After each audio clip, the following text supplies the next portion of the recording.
Expecto Patronum! Olá a todos e sejam bem-vindos a mais um episódio do podcast Fio de Meio. Feliz Natal a todos e boas festas! Para celebrar esta época tenho aqui comigo três incríveis pessoas. O Rafael. Ho. Isso mesmo. O Ruben. Olá, pais natais desta vida. E o Anthony. Oh, meus meninos! Tão arrepiante e natalício como o Pai Natal. Muito bem, Anthony. Bem, para muitas pessoas não é época de Natal sem Harry Potter e precisamente por isso hoje vamos falar sobre Harry Potter. Especificamente vamos falar do terceiro filme desta saga, Harry Potter e o Prisioneiro de Azkaban.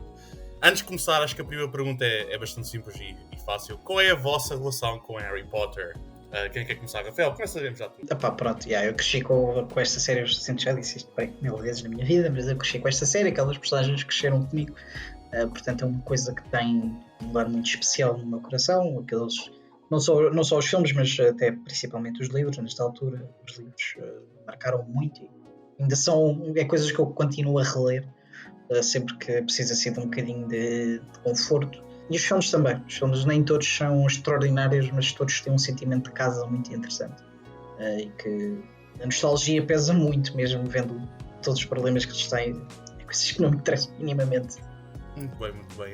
Ruben, qual é a tua relação com Harry Potter? Eu também cresci, como o Rafael, com os personagens. Ainda bem que cresceste, Ruben.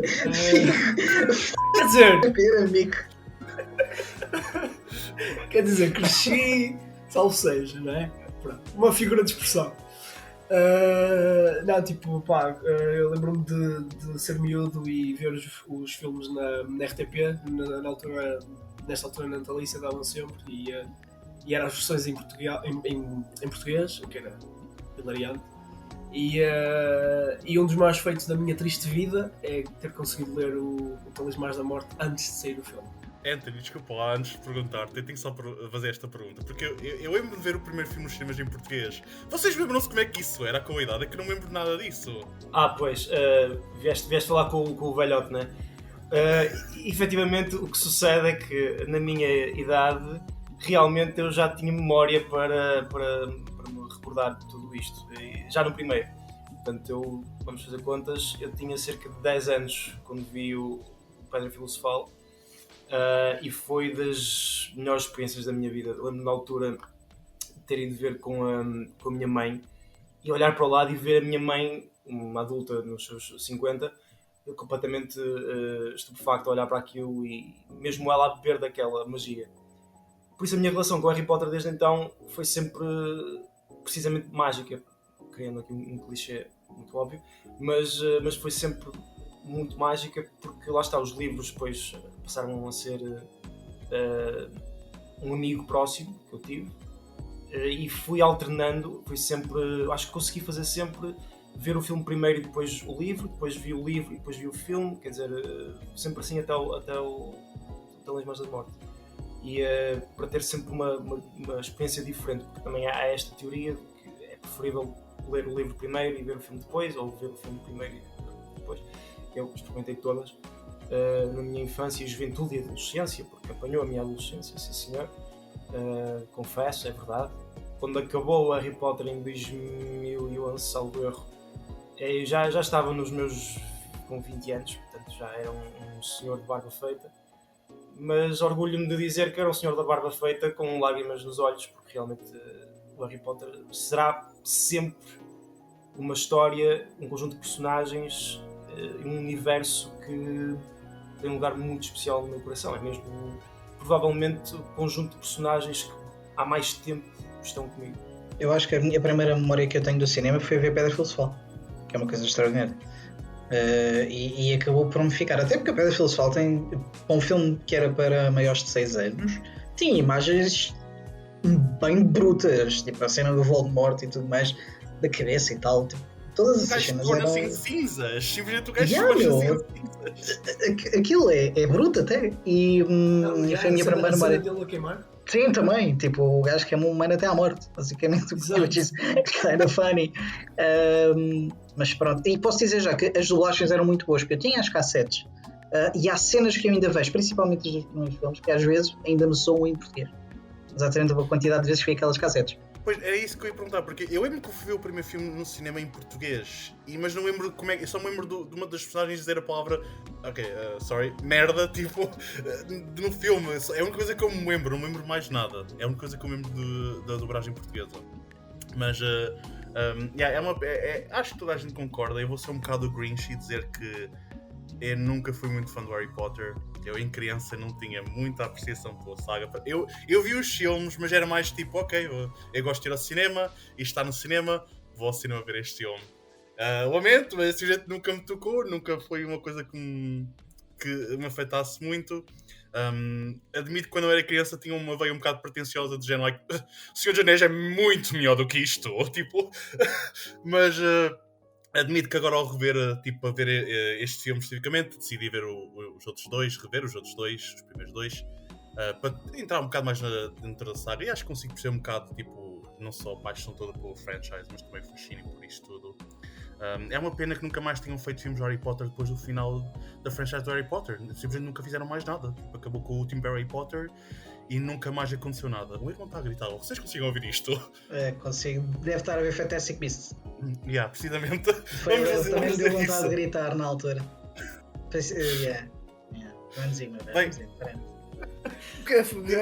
A masterpiece que é o Fantastic Beasts e as duas sequelas, que aquilo é que é. São problemáticos. São problemáticos. O do meio é muito problemático. O do meio é horrível. Até o segundo é terrível. O segundo é terrível. Pronto, desculpa, João. Fantastic Beasts and Where to Find Them, fora do cinema. Bem, vamos falar agora só mesmo do Harry Potter e o Prisioneiro de Azkaban, é a nossa escolha. E eu acho que não preciso dizer isto, mas só para relembrar algumas pessoas, a história é Harry, Hermione e o Ron regressam a Hogwarts apenas para descobrir que o prisioneiro Sirius Black conseguiu fugir da prisão de Azkaban. É o padrinho de Harry Potter, que é considerado uma das pessoas que traiu a família Potter, levando a sua acusação a Voldemort e, de certa forma, considerado um dos responsáveis pela morte da sua família. Potter.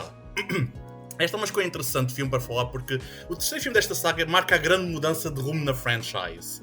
Desde o tom e ambiente à própria severidade do enredo, os atores cresceram rapidamente, o realizador mudou, de Chris Columbus para Alfonso Cuarón, muitos membros da equipa mudaram também, incluindo diretor de fotografia e editor.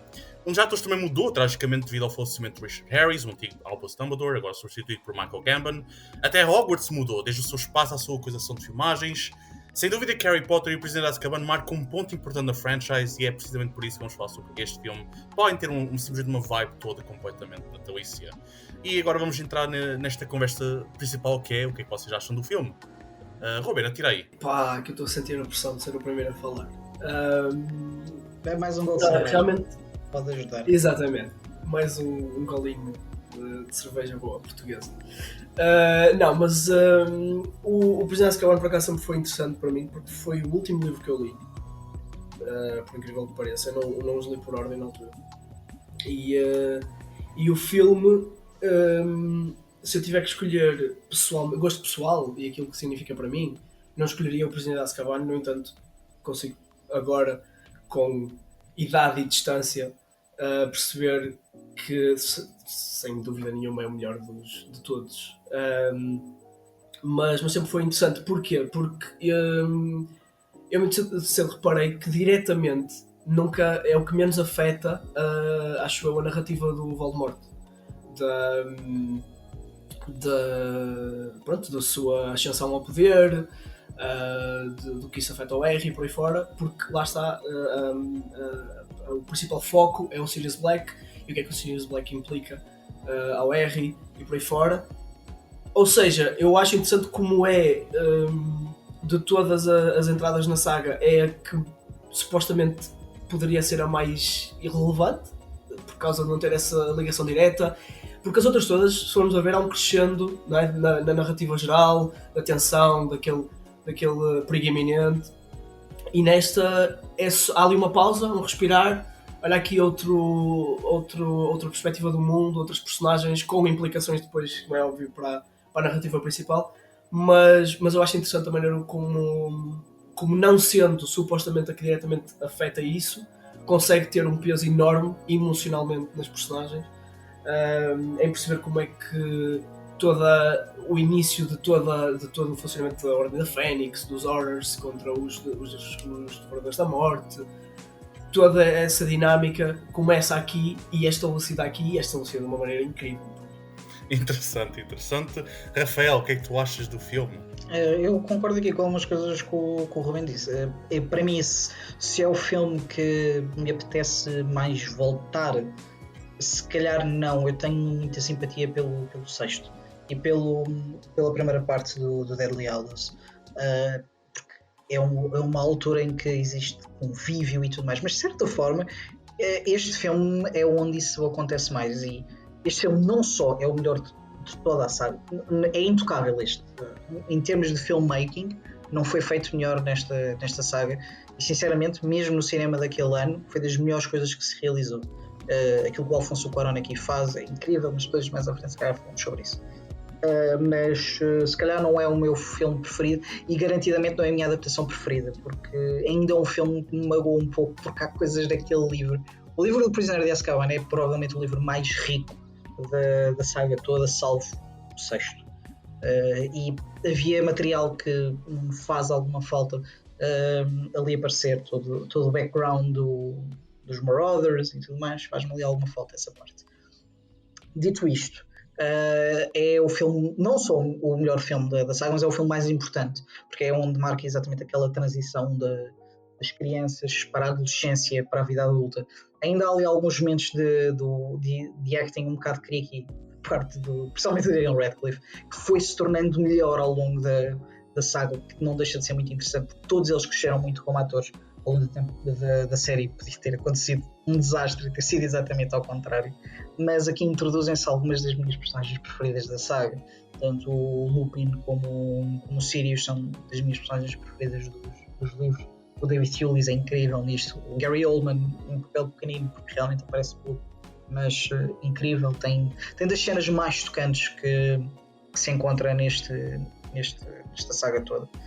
Que é um momento da despedida do Sirius e do Harry, mas maioritariamente o momento em que ele está a olhar para o castelo, está a perguntar ao Harry se quer ir viver com ele. Tipo, toda essa cena é extraordinária, muito também por causa da realização do Cuarón.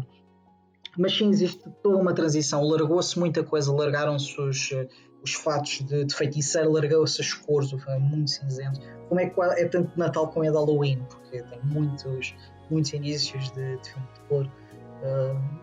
Deixou-se tudo amadurecer um pouco e acabou por ser um mundo do Cuarón que acabou por ficar para o resto da saga. O próprio castelo ganhou outra vida que depois se manteve, e há outra coisa que me chama sempre muito a atenção no Prisioneiro de Azkaban, é que há muito cuidado com os exteriores, que era uma coisa que nos outros dois não existiu. Os campos de Hogwarts ali ganham muito mais vida, lá está, o planícies da Escócia ajudam muito, mas deram realmente vida a isso e mudaram ali alguma geografia que tinha sido colocada nos outros filmes para agora fazer tudo um bocadinho mais sentido e ser tudo mais palpável.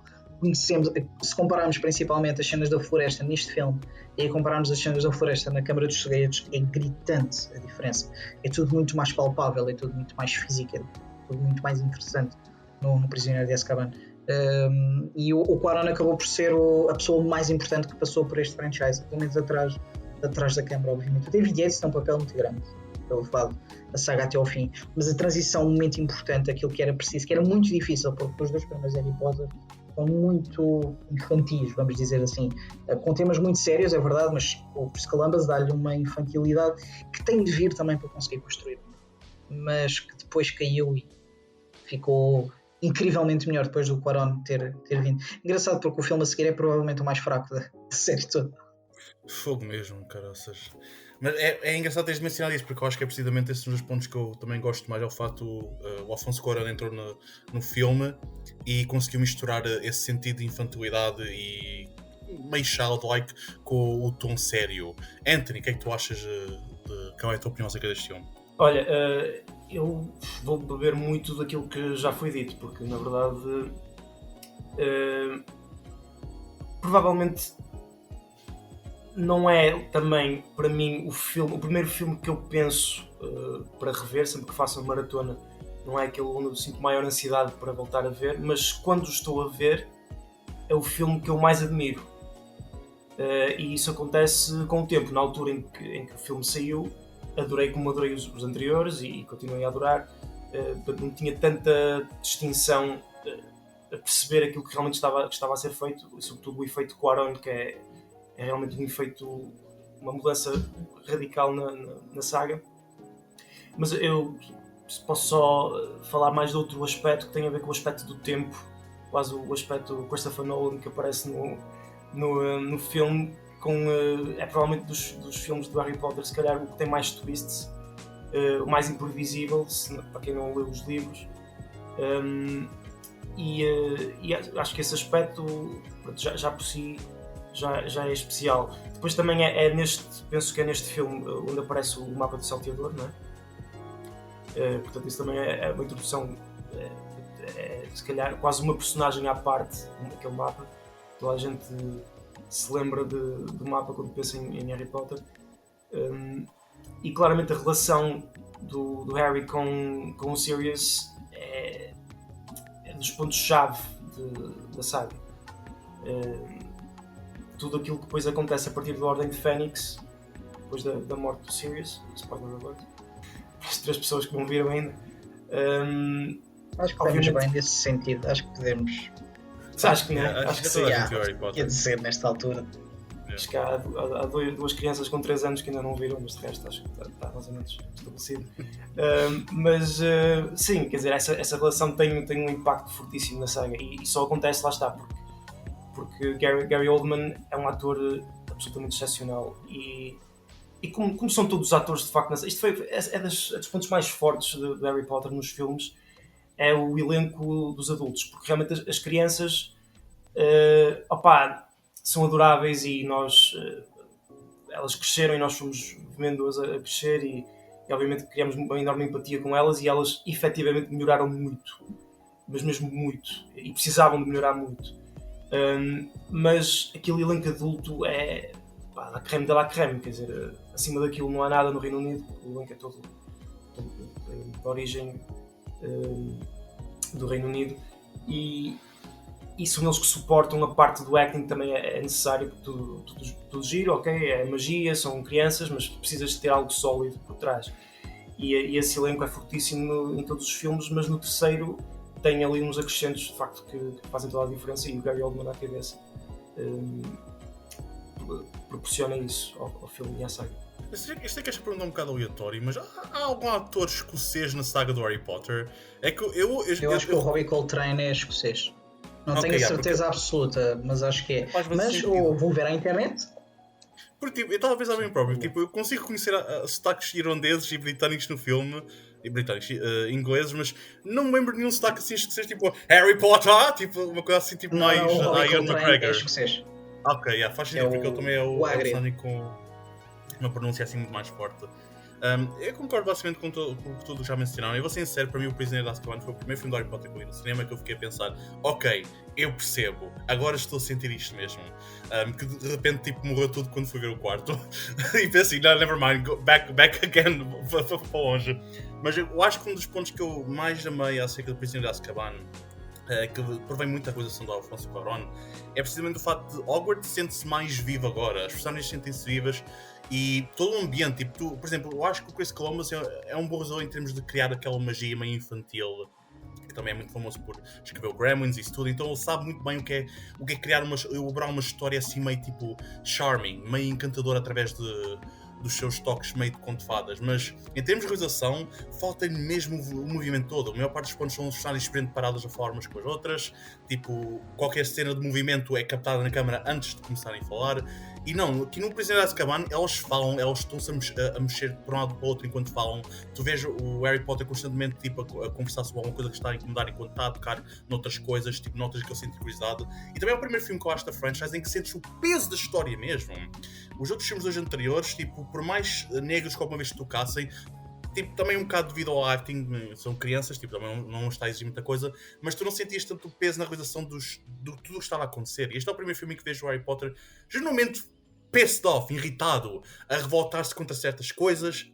a sentir todas as emoções eufóricas e descontroladas da morte dos seus pais, de não saber como lidar com isso, aquela questão toda violenta dele, que também é perfeita para colocar a questão durante o filme todo, que é, será que o Harry vai tipo, libertar-se para estes demónios, que ele também tem dentro de si, que é esta raiva toda por controlar em relação à morte dos seus pais, em relação à forma como a escola também toda olha para ele. E eu acho que esse é um filme, é um dos pontos também que eu mais gostei tipo, a rever agora o filme, foi sentir mesmo o peso de tudo. Sentes o peso das emoções todas. É também o primeiro filme que torna-se mesmo emocional, em que vês entre as personagens a terem uma conversa e não existe tipo assim algo tipo a tentar distrair do momento. É simplesmente tipo vês as personagens a conversar sobre o Harry constantemente a questionar acerca dos seus pais, a falar com amigos dos seus pais, então coloca aquele laço ainda mais forte.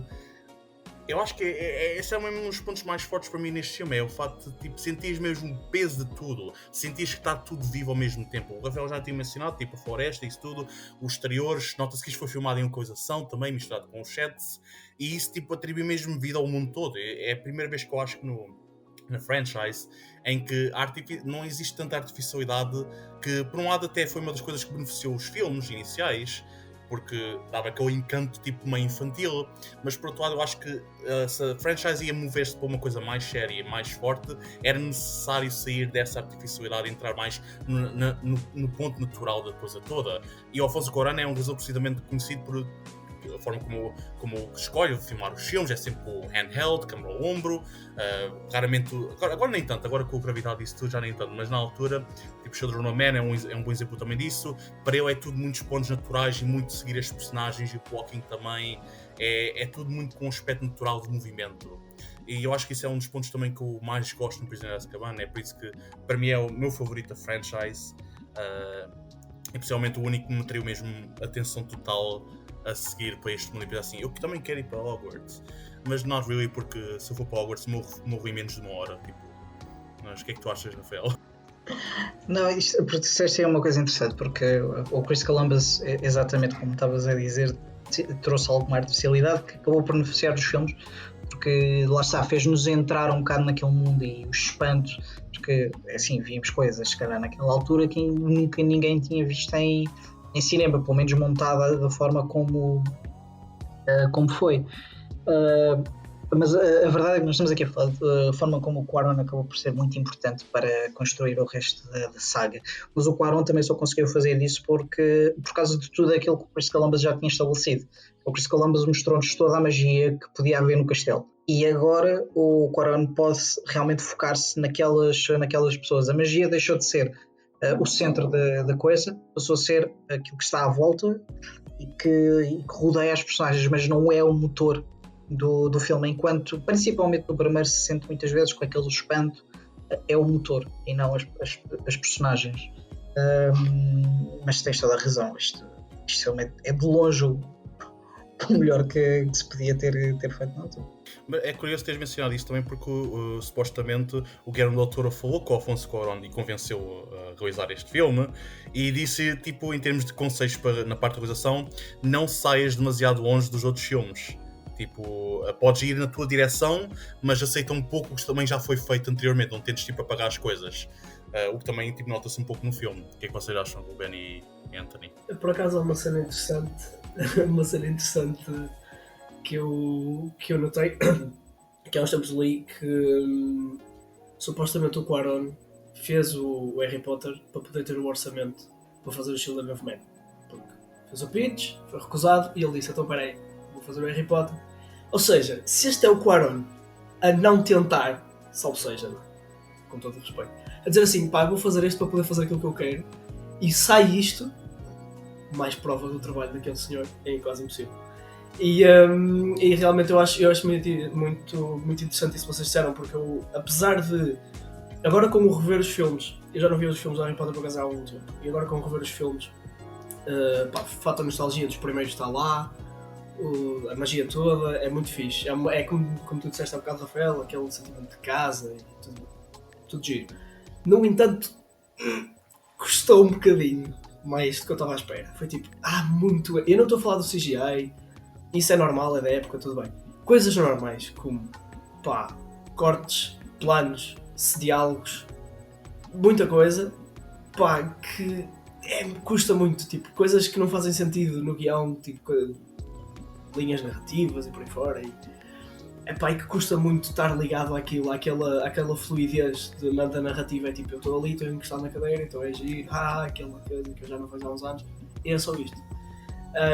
E apesar disso, eu consigo ver esse lado em que era muito importante ter esta coisa mais leve, este ambiente mais leve, mais colorido, para depois todo o ambiente negro que vem para a frente, do presidente que vem para a frente, ter a importância que tem, na verdade. Tipo, o implicar o que implica naquelas crianças que estão a tornar-se adolescentes e o peso que têm e tudo por aí fora. Eu acho que é bonito primeiro vê-las, nós vermos com elas aquela magia e tudo bem, e percebermos, ok, mas isto não vem de barato, tipo, isto vem com muita coisa em cima. E eu acho que dificilmente havia alguém melhor que o Cuarón. Eu, lá está, muito respeito pelo Yates, por aquilo que ele fez o resto da saga toda. Acho que, tirando os Fantastic Beasts, o trabalho dele impecável. Não há nenhum filme dele que eu diga assim é mau. Agora, o Cuarón, acho que é difícil haver alguém que pudesse implementar aquilo que ele implementou, e que obviamente em termos de cinema nunca mais foi batido. Desde os primeiros planos. Eu lembro-me de, tirando a introdução que o Harry está no quarto a tentar ler debaixo do lençol, quando depois dá o título e depois aparece o Harry a abrir a porta à tia, aquela tia horrível, logo ali a câmera aparece a tremer, a seguir as personagens pela casa fora, todas as personagens a falar dentro do mesmo enquadramento, umas atrás das outras, saem de campo, entram em campo, tipo, tudo ali de uma fluidez que eu fiquei, logo ali fiquei, ok, já estou a perceber, já me relembro, estou-me a relembrar agora porque é que este filme é o que é, logo nesse ponto. Sim, eu concordo com isso porque é óbvio, há uma mudança clara na realização, é muito mais criativo, é muito mais, também, provavelmente também porque, lá está, os miúdos já tinham crescido um pouco, já haveria maior, porque é preciso perceber também que o Chris Columbus trabalhou com aquilo que tinha e que aquilo que tinha era muito limitado, e então vê-se isso muito na edição, na forma das reações, dos modelos. Ele não são fortíssimas algumas delas, voltando aos filmes, de facto algumas delas são um bocadinho sofríveis, mas eram necessárias para conseguir ligar o filme e não tinha também tanta liberdade. Acho que não tem ele próprio também tanta criatividade para isso, tem outras valências. Por exemplo, lidar com crianças tão pequenas também não é nada fácil. Essa direção de atores é um trabalho muito específico. Eu já trabalhei com crianças, por exemplo, em set e em cena, e é um trabalho mesmo muito específico. É preciso ter uma sensibilidade muito própria para retirar o melhor das crianças, mas sobretudo para que elas se mantenham motivadas a fazer aquilo, porque isto é tudo muito bonito, nós de fora conseguimos ver que é oportunidade, que coisa incrível, mas eles são crianças, eles querem brincar e deixam de ter a sua vida normal, e se não houver ali uma motivação realmente forte e um espírito de equipa e um espírito de jogo para elas, mais do que estão a trabalhar e que estão a fazer um papel, seria impossível. E ao segundo, terceiro filme já não seria Daniel Radcliffe, já não seria Emma Watson, já não seria Rupert Grint, tinham que ser outros atores, porque não aguentavam. E não só eles, também eram outros, né? Que se mantiveram sempre quase todos os mesmos atores. Portanto, isso é tudo meritório. Agora, eu acho que é muito complicado, de qualquer das formas, falar sobretudo das nossas gerações, e vou-me incluir nas vossas, porque eu sou um velho jovem. Ok, avô. Acho que é muito difícil falar de Harry Potter de uma forma objetiva e mais técnica, porque há uma ligação emocional, voltando à minha intervenção inicial, que é absolutamente ultrapassa o normal, mesmo em cinema, que já é uma paixão por si e que já envolve uma ligação muito forte com outros filmes e com outras histórias e outros personagens. Efetivamente, aqui é particularmente especial a relação que nós temos com estas personagens, também por causa dos livros, não é? Porque nós temos muito mais informações ainda por causa dos livros. Então nós adormecemos com estas personagens, nós acordamos com estas personagens. Salvo seja, eu tinha a idade deles, portanto não havia aqui riscos de nada. Mas a ligação é... deixámos isso claro.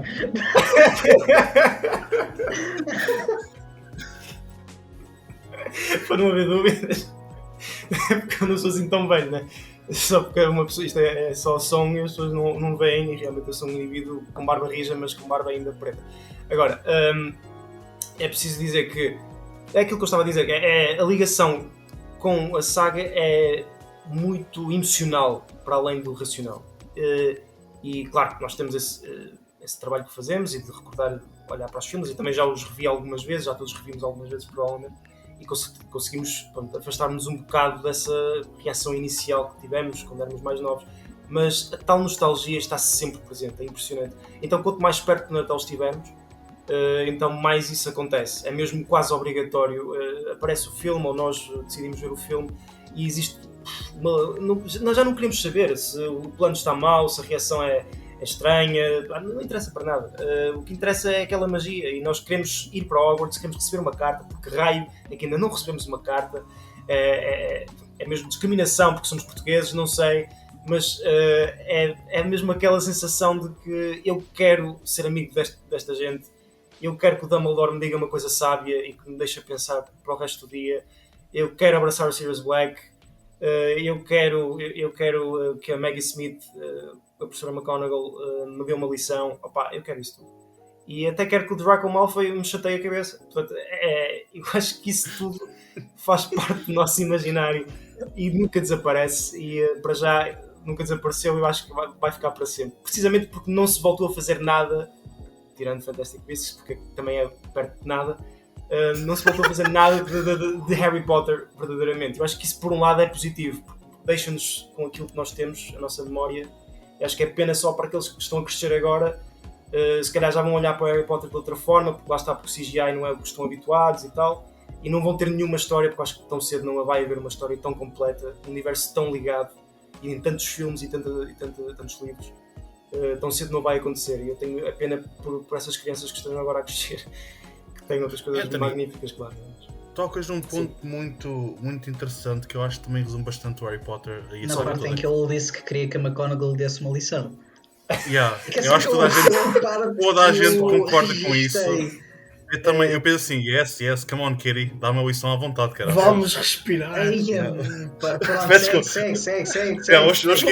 O que eu queria apontar é que acho interessante porque realmente a saga de Harry Potter saiu no tempo certo, saiu mesmo no ponto certo em termos de, se houvesse alguma altura para sair, o filme saiu na altura em que podia ter mais impacto possível. Agora, possivelmente o impacto tanto crítico ou da audiência podia ser muito positivo, mas não seria aquele impacto mesmo de quase opção, quase de eu quero ir para Hogwarts, eu quero a minha carta. Eu roubei as cartas de toda a gente como o Grinch, by the way, porque eu não acredito em magia, não acredito em Hogwarts, mas tipo, essa toda magia e fantasia que existia, tipo, em que a audiência cresceu com os personagens, como tu mencionaste, Anthony.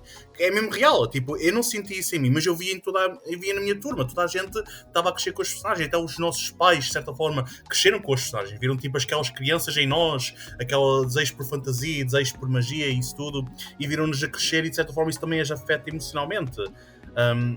É quase como uma sitcom, em que estamos a ver uma sitcom com uma família em que vemos tipo, as crianças a crescerem e acabamos por nos ficar muito afetados com essas personagens. Assim, são quase como tipo, a minha família também. O que é ridículo, mas é aquela cena. Nós emocionalmente ligamos às personagens em uma narrativa dessa forma. E eu acho que o Harry Potter, de certa forma, que saiu no ponto exato e num ponto perfeito para criar este fenómeno inteiro mundial, e também de certa forma é o que faz com que o Prisioneiro de Azkaban também tenha um impacto maior, é o facto de já estarmos naquela idade em que já estamos mais crescidos, já estamos um bocadinho mais sensíveis a certas coisas, mais controlados emocionalmente.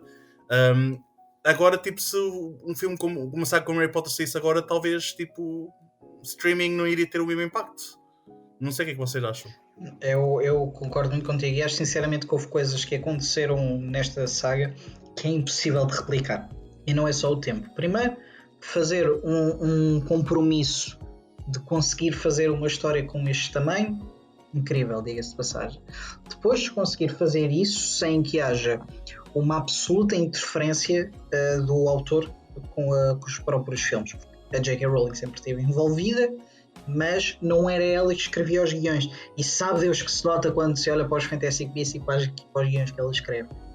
Porque é muito problemático aqueles guiões. E eu conseguir haver essa separação foi foi fantástico. Depois, o facto de eles terem conseguido sempre manter o cast, exatamente porque também sempre viram como um projeto a longo prazo e que foi feito com cuidado.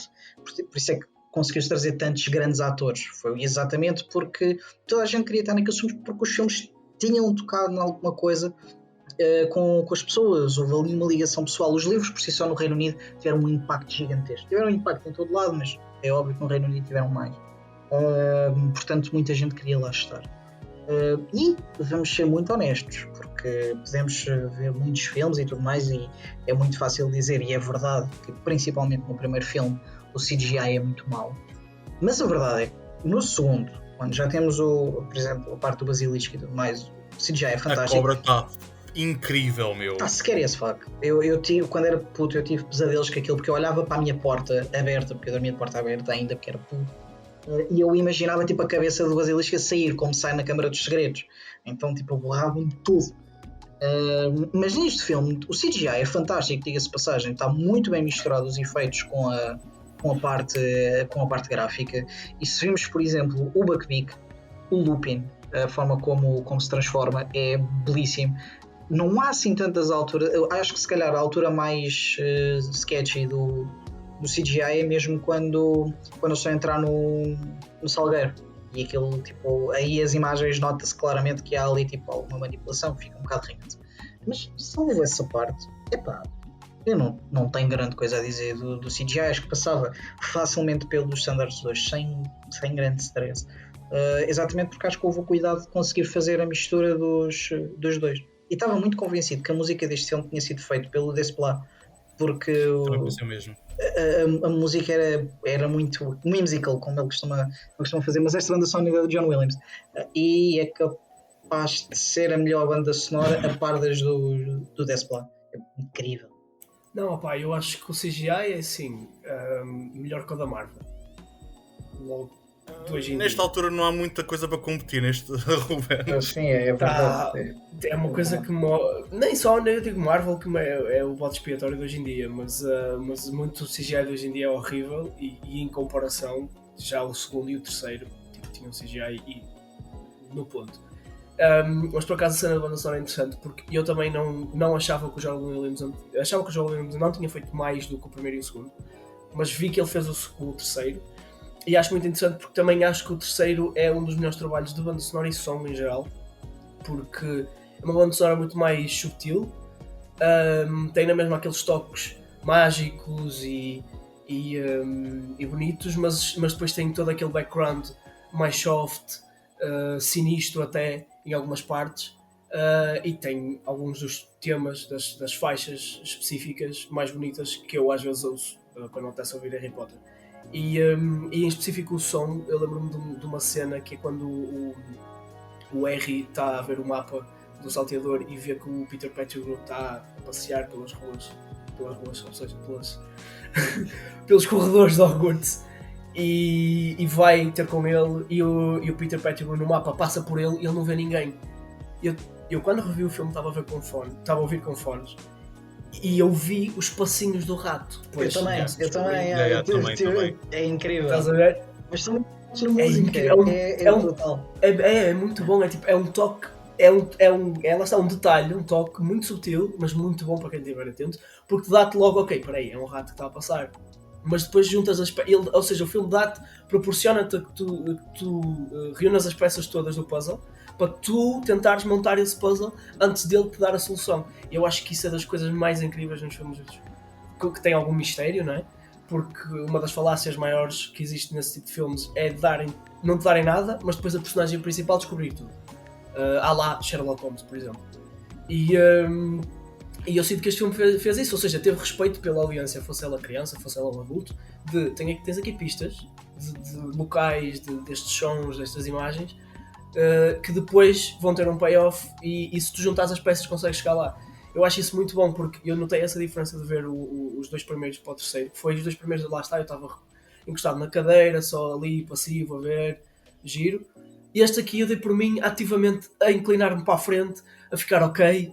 Eu já vi estes filmes N vezes, tipo, eu sei esta história, mas mesmo assim eu estava inclinado na cadeira, estava atento, estava tipo, ok, esta cena é tensa, ok, e esse detalhe que eu já não me lembro o que é que isto quer dizer, e isso para mim é uma absoluta confirmação da mestria do filme.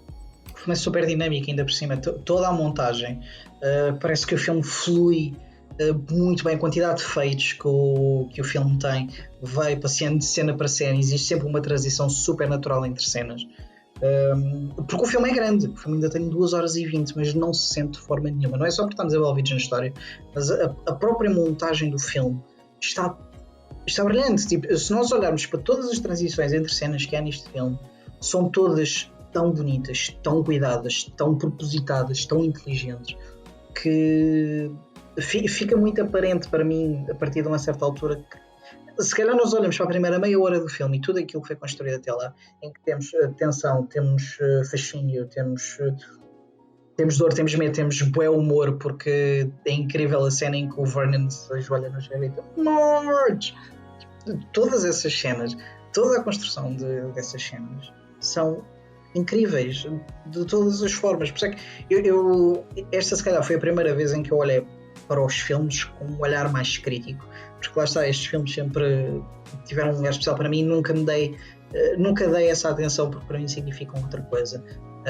Mas é assim, também consigo ter olhos para ver que realmente, por exemplo, olhamos para isto, especialmente que vem a seguir o Cálice de Fogo, é inacreditável a diferença. E nota-se muito. Eu acho que o Cálice de Fogo, em termos de cinema, é que parece o mais fraco de todos os filmes. Acho que já tinha dito isto antes, mas aqui todo o dinamismo, exatamente, todo o dinamismo, a música, tal igual. Porque eu também notei naquela cena que o Rubem estava a dizer, só notei desta vez. Mas existem vários momentos em que a música é incrível. E há muito trabalho, o Ron já mencionou, mas há muito trabalho no som.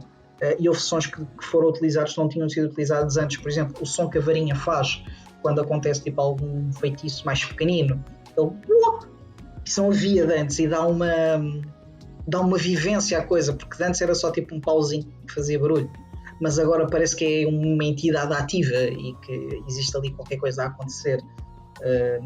Não sei, esses pequenos toques diferentes que atribuem mesmo vida a tudo, tipo, não, é um cuidado muito técnico do realizador. Olha um momento, deixa-me só dizer, desculpa João, lembrei-me agora a cena em que o Pettigrew está a sair, está a tentar fugir e o Remus e o Sirius estão a tentar apanhá-lo com os feitiços. Nós ouvimos tipo o barulho da varinha a sair e depois tipo a explosão, por exemplo, no piano. Todos esses momentos de som são extraordinários. Sim, é verdade, e também reflete-se também bastante da banda sonora em si, porque tipo, o facto de nós não termos reconhecido que era o John Williams mostra que é um coisa diferente de estar a dizer, olha, agora vamos ir por um caminho diferente, vamos tentar tornar isto com tons assim, toques musicais tipo, que encaixem melhor nesta melancolia toda do filme. É menos épico e é mais íntimo. Isso mesmo, é precisamente isso. Mas mais importante do que eu tenho para dizer é, Anthony, tu estás muito calado, come on, tens alguma coisa para dizer? Eu gastei muitos cartuchos com as lições da professora McGonagall e afins, não é? Sim, também é verdade. Mas que lancei os meus trunfos e depois realmente recolhi um bocadinho porque tive que respirar, né? Porque também isto não sai assim em qualquer altura, uma pessoa precisa de sempre tempo para recuperar. Sim, não, sem dúvida que, aliás, no geral, a música do Harry Potter é mais um aspecto que torna os filmes uma nostalgia para nós, porque eu, por exemplo, tenho uma daquelas caixinhas, não sei se vocês já viram, mas há aquelas caixinhas de madeira em que dá para aquelas caixinhas de música, não é? Para crianças, no fundo, mas que solta a musiquinha do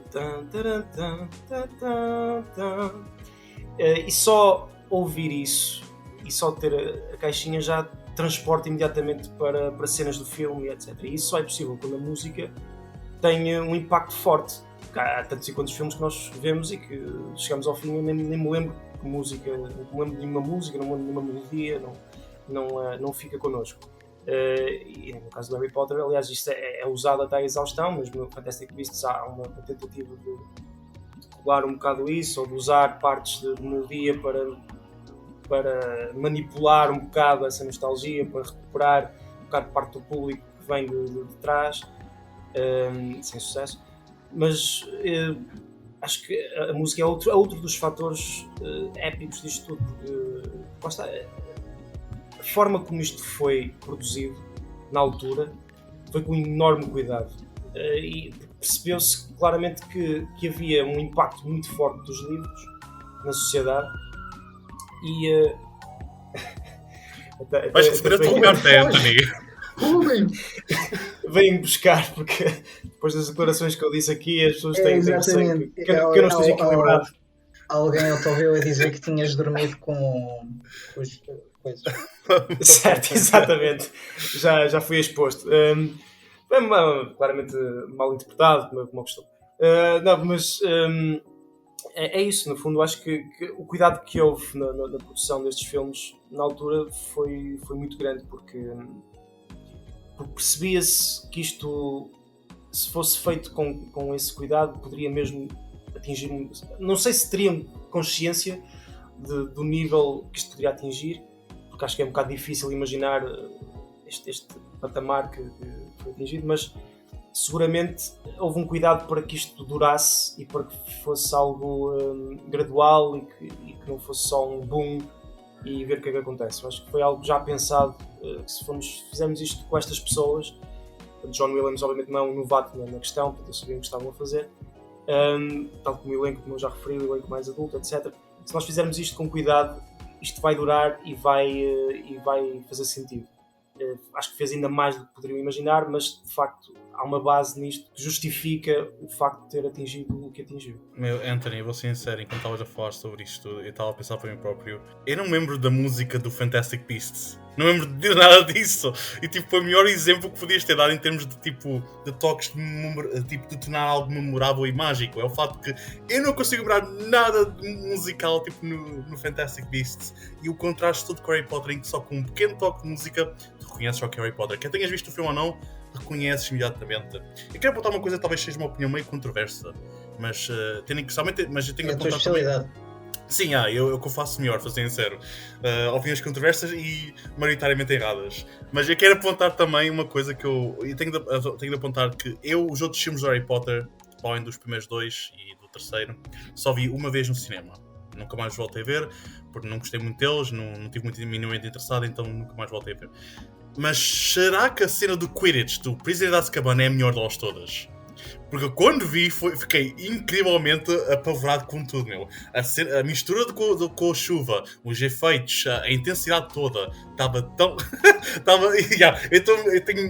Isto é uma pena vocês não conseguirem ver-nos, porque eu não consigo parar de mexer os braços como se o próximo estivesse a jogar Quidditch neste momento. Mas eu acho que esta é possivelmente a melhor cena de Quidditch da saga inteira. O que é que vocês acham? Podem dizer que eu estou errado, não vão ser os primeiros a fazerem os últimos. Não estás totalmente errado. Embora tenha um fraquinho, eu tenho um fraquinho pela cena do segundo filme, a cena em que o Harry parte o braço e tudo mais. Essa cena de Quidditch diz-me muito. Mas esta aqui fica mais interessante por causa da... Lá está, durante todo o filme está todo cinzento e está sempre a chover e está a nevar e tudo mais. E isso esconde muito a artificialidade que havia nos outros filmes, porque as outras cenas de Quidditch nos 2 primeiros filmes eram feitas ao sol e notava-se claramente que havia ali a haver muita manipulação, enquanto neste filme fica tudo escondido, até porque esta cena tem a particularidade de ser a primeira vez que vemos a Cedric Diggory, que futuramente estará estendido no chão com um olhar assim meio vazio e com um senhor a gritar à volta dele. E isto não é só um comentário acerca do acting do Robert Pattinson. Não é. O Robert Pattinson é um tesouro que todos nós temos. É uma piada, eu estou a usar, eu adoro o Robert Pattinson. O Robert Pattinson é um tesouro e ele realmente até foi bastante bom no Cálice de Fogo, diga-se passagem. Ele tinha muito charme nesse filme, ao contrário do filme em si. E daqueles cortes de cabelo, o que é que a malta tinha na cabeça? E atenção, este filme marca também uma transição no corte de cabelo. Porque toda a gente que viu a saga sabe claramente que cada filme, maioritariamente a partir do terceiro, porque o primeiro e o segundo são muito parecidos, há claramente alterações ao nível capilar. E o nível capilar deste filme, para mim, também está no topo destes filmes. Primeiro, porque o Ron ganhou finalmente ali um cabelo em corte, vamos dizer a verdade. E depois, porque finalmente o Harry disse: no more bangs, acabou-se, agora sim vou mostrar esta cicatriz e vou andar aqui com o cabelo despedidinho. Exatamente, foi logo o maior improvement que o Alfonso Cuarón fez a estes filmes, foi dar-lhes um cabelo em condições, foi arranjar-lhes um barbeiro. Este Mesmo a é Hermione. os cabelos dos são minimamente decentes, para ser sincero. Porque depois a partir daí o quarto cabelo é grande muito no Harry trágico. Potter fica péssimo, meu. Exatamente, Não é funciona verdade. bem. O quarto parece uma mullet. Tipo, aquilo, Mesmo! aquilo é uma tragédia. Mullet Potter! E depois mesmo o quinto e daí para a frente, aquele tipo chamado $2 haircut, aquilo não funciona, mano.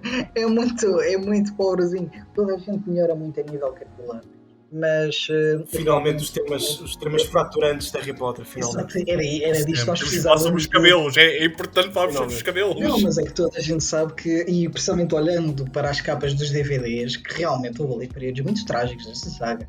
Houve muitos complicados. Há um momento muito trágico neste filme também, que é se calhar um dos piores acting moments de toda a série. E o pior é que é uma cena que é suposto ser super emocional, que eu fico tipo, porra, Daniel, faz isto em condições. Que é a cena em que tipo, a Hermione lhe vai lá tirar o manto. Ele diz, "You was her friend." E é tipo, és muito mau a parecer chateado. És muito mauzinho a parecer chateado. Estás com O essa choro cena? dele é inexistente. O choro dele é inexistente. Terrível. Não. E atenção, eu adoro Daniel Radcliffe. Acho que é das pessoas mais interessantes em Hollywood. De longe. Lá está, porque ele também ganhou dinheiro suficiente para poder fazer aquilo que ele quer e aquilo que lhe apetece. Eu acho isso extraordinário. Mas ele realmente... Ele tem momentos muito bons, a verdade é essa, mas meu Deus, quando ele vai ao chão, ele vai mesmo ao chão, pá. Porque eu acho que nesse momento é também completamente afetado pelo facto de ele estar completamente duro como uma tábua. Tipo, não está-se a mexer, não está tipo, não mete assim para a frente para gritar com ela, simplesmente tipo, está simplesmente parado, tipo, então isso tem um impacto muito mais negativo. Mas eu no geral acho que o Daniel Radcliffe nota-se mesmo que neste filme estão todos mil vezes melhor. E foi uma aposta arriscada. Quando contratas crianças para ser, ok, crianças querem ser atores e atrizes durante mais de uma década nesta franchise, isso é muito arriscado e acho que neste filme já se começa a ver que é uma aposta tipo, que está a compensar de certa forma. Autêntico, porque a questão é, trabalhar com crianças é complicado, ok, mas há crianças com um acting até quase surreal, que até assusta um bocado. E eles certamente poderiam ter encontrado crianças assim no Reino Unido, porque somente crianças, somente crianças no Reino Unido. Posso mencionar aqueles sotaques tipo Mommy! Sorry, Anthony, saber muito sobre as crianças do Reino Unido, João. Não, é os sotaques, é os sotaques. Não vais tornar este podcast como se fosse uma pessoa tipo criminosa, caraças. Eu estou só a dizer que se o FBI ouvir este podcast, vamos ter que fazer mais recrutamento para este site, mas fica a vossa responsabilidade. Eu já apontei isto no podcast dos fantasmas da Halloween, vejam, malta, se ainda não viram, que crianças com sotaque britânico em filmes fazem boa impressão, que é tipo hello mommy, how's daddy? Tipo, essa cena toda, esse sotaque soa tão weird e tipo parece-me falso. Eu sei que é real e que existe, já estive na Inglaterra, mas parece-me falso. Eu olho para elas e fico assim, isto não é um sotaque verdadeiro, para de fingir. Sorry, Anthony, continua. Não, foi uma excelente intervenção e necessária. Agora, aquilo que eu dizia perdão, aquilo que eu dizia era que de facto foi um risco mesmo grande, porque não havia uma necessidade propriamente de encontrar 3 crianças que estavam quase do ponto zero a nível de acting, que é o que acontece, ok? O Daniel Radcliffe, até é o que tinha mais experiência, se não estou em erro, até era o Daniel Radcliffe, apesar de ser se calhar o mais... uns anunciositos e algo do género, sim. Já tinha aparecido. Ele era o filho de alguém também, Um dos produtores, acho eu. Pelo menos há um produtor que chama-se não sei que Radcliffe. Eu acho que era uma coisa assim. Não, mas era conhecido um conhecido e foi exatamente por causa disso. Okay. Sim. Ele na altura foi... eles estavam a ver uma peça de teatro, penso eu, e estavam os produtores atrás dele e disseram, olha este miúdo e tal, aqui à frente, depois temos que falar com os pais e tal. Mas, seja como for, nenhum dos 3 realmente tinha habilidades ainda para um filme desta dimensão, ou muito menos para uma saga desta dimensão. Mas... colados também à ideia dos livros, de serem crianças parecidas com as personagens imaginadas nos livros e num golpe de fé absolutamente extraordinário, acabou por tudo funcionar e tudo bater certo. E lá está, mais uma vez, por mérito nos primeiros filmes, porque acho que isso foi fundamental nesse aspecto específico das crianças. Aqueles primeiros 2 filmes são mesmo muito importantes, elas terem uma experiência quase didática mais do que filme. E a partir daí sim, já numa outra idade, quando tens 12, 13 anos, entras na adolescência, na pré-adolescência, já tens outro tipo de mentalidade e aí e mais a sério, ter um acting já mais a sério. Nem sempre resultou, claramente. Aquela cena, eu estavas a falar, Rafael, eu estava aqui já completamente a recriar a cena e a imaginá-la outra vez, porque é óbvio, é mesmo uma cena muito, muito fraca do Daniel Radcliffe, por quem eu também tenho uma enorme estima. Não só por aquilo que ele cresceu, mas pela carreira que está a construir, completamente despretensiosa e arrojada e até louca, em alguns casos, se calhar até exageradamente, se eu fosse agente dele, mas não sou, por isso só aprecio o que ele está a fazer e pronto, acho que é um ótimo exemplo daquelas crianças que se tornam estrelas. Robert Pattinson também acaba por ser outro exemplo disso, apesar de não ser criança quando fez o Twilight, mas era muito novo. E a partir daí também tomou opções muito interessantes. Bom, eu começo a falar depois não calma. Voltando ao Harry Potter. Pronto, mas o que eu gostava de dizer? Ok, crianças. Efetivamente, essa aposta foi de um risco gigante. Eu acho que só mesmo, não sei, o destino ou a junção de boas almas, eu acho que acredito que ali havia muito boa gente no meio, além do talento, é que permite que aquelas crianças tenham crescido de forma tão saudável. Porque acho que só há um caso conhecido daquele elenco jovem que deu para o torto, acho que um jovem, já me lembro agora qual se era o que fazia de... Era um Slytherin, mas... Era o Crabbe ou o Goyle, acho que era o Crabbe. O gajo está preso. Não, era o Goyle, o gajo estava preso. Exato. Mas um deles, eu não sei se é esse, é o outro, um deles foi para o UFC. Eu sei. Eu acho que é o mesmo, mas eu acho que é o mesmo. É o que foi para o UFC, acho que depois teve problemas. E depois eu não tenho a certeza também. Mas é assim, conseguir ser só um já não foi mal. É isso, é extraordinário só haver um, é extraordinário. Mesmo que a maior parte dos outros não tenham uma carreira a nível de como atores tão substancial, se calhar, como a saga faria prever, também é um bocado injusto começar logo a ser reconhecido por todo o mundo, não é? Aliás, o Robert Grint vai aparecer agora no novo filme do Mr. Knight. Estou muito curioso para ver, porque eu sempre achei o Robert Grint já na parte final dos filmes um ator interessante, mais do que fora do Ron. Acho que tem ali muitas coisas que podem ser interessantes, mas que tenho explorado pouco, porque não tem necessidade de trabalhar, a verdade é essa. Ou pelo menos ainda no meio, não tenho a obrigação de o fazer, mas tenho muita curiosidade para ver mais dele. Mas o que é certo é que parece-me que cresceram todos de uma forma muito saudável, tendo em conta as circunstâncias muito especiais. Eu acho que isso é de louvar e certamente ultrapassa a questão de filmes e a questão de trabalho, já passa para a questão humana e vai de encontro a uma máxima que eu tenho cada vez mais enquanto trabalho, que é quando tu juntas gente com qualidade é obviamente necessário, é basilar, mas quando tu juntas com bons seres humanos, com bons princípios, vai para lá do que é só um bom produto, vai para algo que atinge as pessoas e que chega às pessoas mais facilmente. Então, eu gosto de acreditar nisso, nem que seja naive, mas eu irei acreditar sempre nisto, porque eu prefiro sempre que haja esse espírito do que a ideia de não, vamos agora trabalhar e não sei o quê, e cada um para o seu lado e tal. Eu acho isso muito pouco produtivo, na verdade. No final de contas, ninguém quer estar num ambiente desses. E, portanto, se tu estiveres num ambiente familiar, ainda por cima, se tu tens passado um ano voltas a trabalhar com as mesmas pessoas, que não é uma coisa que acontece muito, né? Só faz sentido se for assim. Eu acho que isso terá acontecido, certamente. É precisamente esse ambiente de espírito familiar que torna o Harry Potter tão mágico e especial para muitas pessoas, e é precisamente isso que torna o Harry Potter e o Prisioneiro de Azkaban um dos filmes mais fortes da franchise, na minha opinião. Para concluir este podcast, se mais ninguém tiver mais algo para acrescentar, eu quero só fazer uma pergunta que, se não quiserem responder, é na boa, e eu simplesmente avançamos à frente, mas é simplesmente uma pergunta dentro da área deste filme, que é: há uma cena específica que envolve Ridiculous e os Bogarts, que é aquilo, a figura que mostra tipo os vossos medos. A minha pergunta é: qual seria o vosso Bogart? Quem é que quer começar nesta pergunta demasiado? Eu não posso dizer. Não posso, porque depois há uma pessoa que pode editar isto e a pessoa que vai editar isto vai saber de que eu não posso. Eu preciso de continuar neste site, portanto não tenho de declinar a responder. Podes. Não posso. Queres. Não vou dizer que é a Sara. Tu sabes que queres. Ninguém disse nada. Podemos pensar, Ruben, qual é o teu Bogart?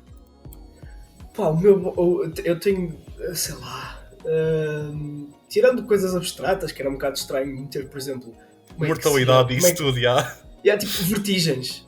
Sim. Expliquem-me como é que ele se ia transformar em vertigens, por exemplo. Tirando essas coisas vagas, eu acho que entraria num que, assim de cabeça, que provavelmente que já foi, que aparece no filme, que é o da cobra. Há lá uma menina que tem medo de uma cobra e depois a cobra é ridicularizada. O meu seria a cobra. Agora, a maneira de ridicularizar, boa pergunta. Se calhar transformá-lo assim, Entra uma cobra, um aspecto fálico, Yeah. e fazer, se calhar fazer-me rir, se fosse Como assim. um balão, sim, estamos a falar de balão e não de outra coisa. É, balões. Estás a ver? Tu tens o FBI à porta e continuas a falar dessas coisas, amigo. Agora quero ouvir o Anthony. Yeah, Anthony, Antes manda aí. que venham a algemar. Não é? Bom, ora, a nível disso, eu acho que a primeira coisa que me veio à cabeça é uma coisa bastante deep e até de terapia. Uma questão que devia levar para a terapia, não para aqui. Mas que seria eu próprio a errar consecutivamente. Seria Damn, isso. Anthony. É, não é? Seria isso. Seria eu constantemente a errar. A forma de ridicularizar, eu tinha pensado na flatulência, precisamente. Que é uma forma de quase depois de pensar, afinal isto é tudo. Para quê preocupar? Para quê? Somos todos humanos e Temos todos gases? estamos todos gases. A verdade é essa. Se comermos feijoada, no final de contas, todos vamos Somos acabar. todos prisioneiros dos nossos casos e não de Azkaban. Não dá-se acabar, exato. Somos todos prisioneiros dos nossos Por acaso, Devias acabar se vai apontar. terminado este podcast. João, Não vamos acabar. slogan. Espera aí, eu preciso te ouvir a ti, João. Não, eu preciso te ouvir a ti. Qual é que é o teu booger? Até porque eu tenho mais uma coisa a dizer depois da tua resposta. Ok. Eu vou ser sério, eu decidi fazer esta pergunta, mas eu pensei qual era a minha. Tipo, os meus medos são muito abstratos, que é tipo mortalidade, humilhação, sentir-me exposto e sem tipo e sem apoio, estar sozinho. O que é curioso porque eu, no geral, sou uma criatura que gosta muito de estar sozinho ao mesmo tempo, então existe essa contradição toda. Acho que cai um bocado também na mesma resposta do Anthony, de eu próprio, de certa forma, mas indo para uma resposta mais à Ruben, para tornar isto mais divertido também e não tornarmos isto muito deprimente. Eu acho que seria uma barata gigante voadora. Odeio baratas, somente aquelas voam. Já basta ver uma barata no chão, de repente quando voa, não. Estes bichos conseguem sobreviver a uma guerra nuclear, não deviam existir. Nada que sobreviva a uma guerra nuclear merece existir. Não me interessa se são importantes para o ambiente, se são importantes para a humanidade, não importa. Baratas deviam estar todas mortas. Odeio-as. E agora eu tenho uma coisa para acrescentar, porque tenho de demonstrar aqui perante vocês a minha absoluta desilusão com as 3 pessoas que aqui estão, que no meio desta pergunta tão importante, ninguém teve a capacidade de dizer que o Bogart vos ia aparecer era o Humphrey. Eu pensei nisso. Deram-vos um pano para a mão e ninguém o agarrou. E automaticamente este podcast perde. Se ainda houver, já não há tão dislike no YouTube, mas pronto, é o que temos. O Humphrey Bogart não é razão para ter medo. É um homem extremamente charmoso e... Já olhaste para ele, mano? Eu tinha bem medo dele, estás a brincar? Mas ele é aquele charmoso, charme, mas... tipo... Ele tem cara de quem me dobrava em cima de uma mesa e me dava tal. Isso sem dúvida, tipo... Quer dizer, para mim não porque eu sou maior do que ele, caraças, mas tipo... Em todos os sentidos, tipo... Mas mesmo assim... Sim, mas aquela cara quando o gajo... É a cara que o gajo faz quando está irritado. Ele tem tipo sempre a mesma bitch resting face. Tem todos isto ao contrário. Já estou bêbado.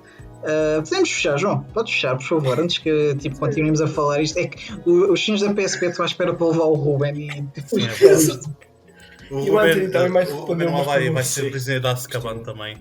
Bem, malta, espero que tenham gostado de ouvir o nosso episódio acerca do Harry Potter Prisioneiro de Azkaban, que foi metade acerca do filme e metade acerca de coisas aleatórias em relação à franchise, mas espero que tenham gostado, acho que foi interessante. Se estiverem interessados em apoiar-nos ou ouvir mais disto, estamos no YouTube, Fila do Meio, Podcast Fila Condutor, estamos no Spotify, estamos em todas as plataformas.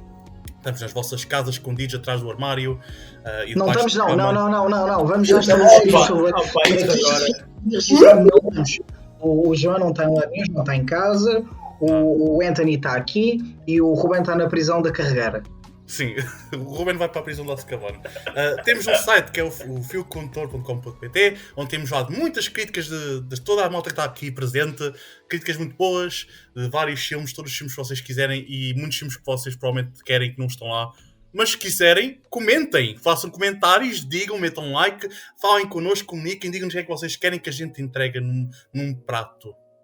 Ou possivelmente simplesmente tiramos para a vossa cara e esperemos que vocês gostem. Seja o que for, vocês vão ter. Temos um canal de YouTube com vários vídeos para além destes podcasts. Temos muita coisa, malta. Temos um Patreon se quiserem apoiar-nos financeiramente. Se acharem que, eu até gosto desta malta, vou já tirar €1 à cara.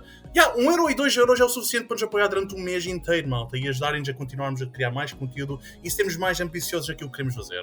E pagar a fiança ao Ruben também. Isso mesmo, vamos precisar disso. Por isso, tenham isso em consideração. Mesmo que não queiram nos apoiar financeiramente, podem simplesmente partilhar os nossos vídeos, os nossos podcasts, o que for. Tipo, de qualquer forma de apoio e partilha é sempre bem-vinda para nós e ajuda-nos sempre, faz-nos sempre sentir bem no nosso coração. E claro, muito obrigado a toda a gente aqui presente. Eu sei, Rafael, que foi completamente ridículo, mas eu quando tenho de improvisar, digo coisas parvas. Vamos embora, João, vamos embora. Muito obrigado a todos, muito obrigado, Rafael, Anthony e Ruben por estarem aqui presentes. Digam adeus à malta. Tchau, pessoas. Vamos embora. Tchau. Adeus, Wingardium Leviosa, goodbye.